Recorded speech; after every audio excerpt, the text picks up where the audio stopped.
rather just give you some instructions in a book and try to help you survive. No. People like that. Well, some people don't. No, people want they want a teacher. They want a guru. They want somebody to follow. They want somebody that has the answers. You have the answers. they want all that other shit. I am not a guru. I have no answers. You can be the next Buddha. I am no Buddha. I'm too angry to be Buddha. No, I would have fucked all Buddhas followers up. Okay, but I ain't gonna lie. I like his message though, the peace and all that shit. He got a good message, but I'm too angry to be Buddha. that's why you're you. You don't have to be Buddha. I have to be like Buddha. yeah, I have to be the version of Buddha that ain't nice. Yeah, that's okay.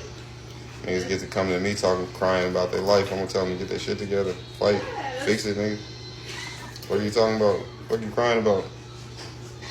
You sound like you're gonna be in this position for a minute. I think you need somebody else to talk to. You said you refused to walk. You refused to work. Shit, I'll walk. I done walked miles to get to a bag just so I could buy a bike. Then so I can buy a car. You know, it's steps to this shit. I'm not gonna be confused. Oh, I'm not going to work because I don't have a car. No, nigga, I'm finna walk to work. My first check, I'm gonna save money for a bus. Then I'm gonna save money for a bike so I can ride my bike to wherever the bus don't stop at. Put my bike on the bus, get to work, and then stack my bread for a car.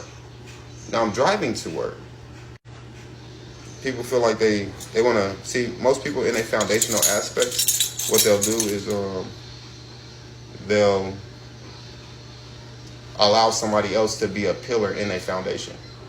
Like, I go get a job that's far hell away from where I live because in my head, my girl will drop me off every day. Right? Okay. What if you and your girl get into an argument? Hopefully she loves you Enough to still take you to work, right? Okay. But what if she don't?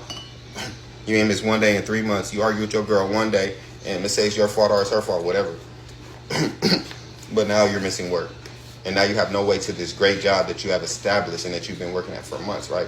What I call that is a foundational flaw. Why is a foundational flaw? Because you put a main piece of your existence and you attached it to another individual and their emotions, and you hope that it never changes. Emotions change.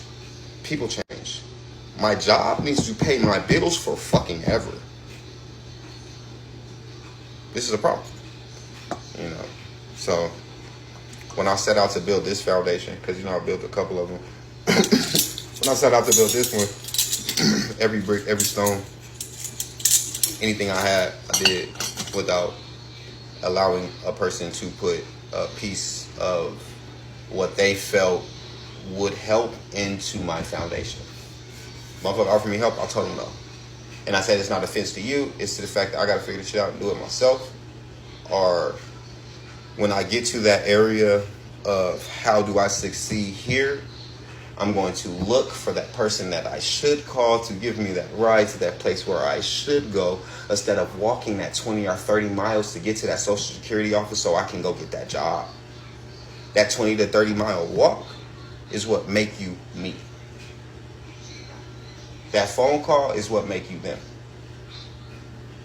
Yes, away. Yes, somebody I can call. Yes, somebody I can beg. Yes, fuck all that, nigga. My leg gonna be hurt. My feet gonna be hurt. And when I make it back home after this 40-minute walk, my feet is swollen and I'm drop dead tired, I have my card and I can go look for my job. And there was nobody that I depended on for these things, which adds strength and core to your essence. Because now, at first, it was I wanted this job, but I didn't know if I could walk that 20 miles. I didn't know if I could do this. I didn't know if I could do this. Now, you just said, fuck it. And you sat down when you need to.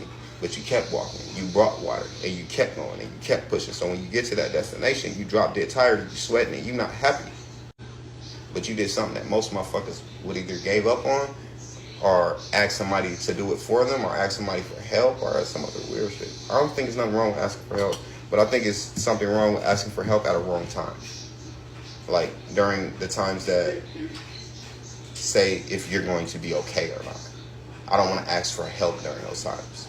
If it's boils down to, am I going to be okay? Or if I need to have something that's for someone I care about, then I want to figure that out. And if I can't figure it out, then I want to get lost in the world of it until I figure it out.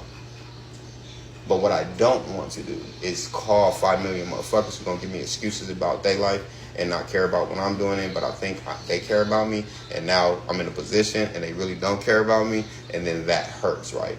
So you remove that hurt aspect, that you let me down aspect, and you stand for yourself, then at that point, you get hurt less. You get let down less, right? You don't put your priorities in somebody else's hands and say, make me as important as you make you. Because if a person don't rock with you like that, it's not going to happen, right? And you're going to be stuck in a position where you feel even worse than you did when you asked. I just don't ask. You know, you see, my brother had to hit me and ask me if I wanted bread. I didn't call him. He said, bro, you good? I'm not. I'm trying to figure this shit out. Okay, I got you. Nah, nigga, that's not what I called you for. Nigga, you didn't call me. Oh, you're right. You know, so it's the ability to. This nigga Axel, he said, now you have 3,000 likes. Thank you, sir. I appreciate that, Axel.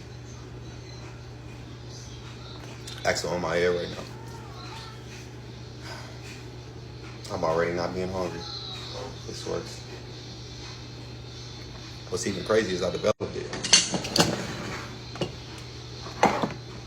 But, yeah, that's just what that should be boiling down to for me. Everybody different, you know. I'm not gonna live my life in a fucking illusion, bro. And people like to waste your time. So you either gotta allow people to waste your time, or you gotta value your time. And if you value your time, then your essence, your core, your being, people will sense that shit, right? They sense it. When you value your time and you value yourself, and you're not just a whim of a conversation, or you're not just somebody that open their mouth and have nothing to say.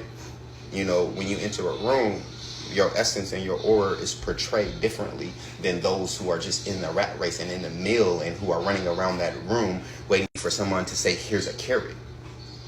No, you're the motherfucker walking in the room with the carrots, which is different, right? And even if it's not a financial thing, even if it's not a knowledge thing, even if it's not a helping thing, you have the capable resources within your head, heart, and business to have those carrots.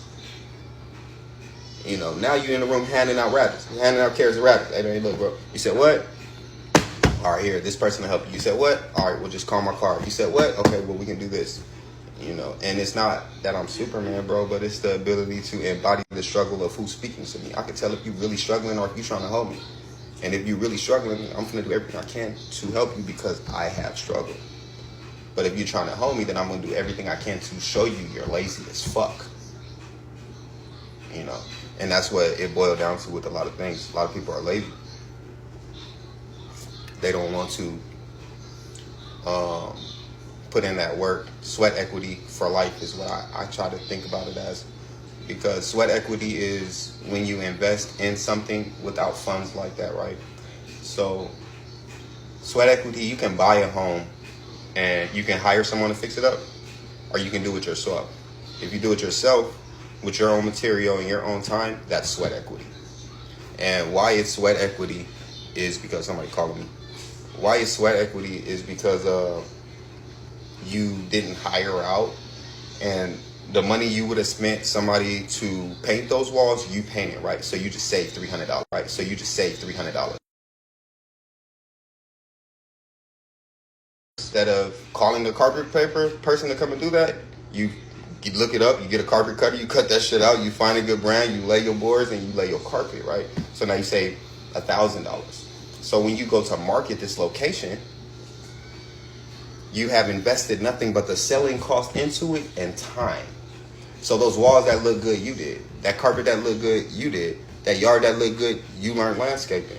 Now when you sell this or you rent this, you get 100% profit. Those cuts that come from, hey, I'm too lazy to put in this work, are not there no more. Your money stay in your pocket, but your time and your essence and your sweat go into your location. And that's how you get a bag, bro. You don't get a bag by paying 5 million other people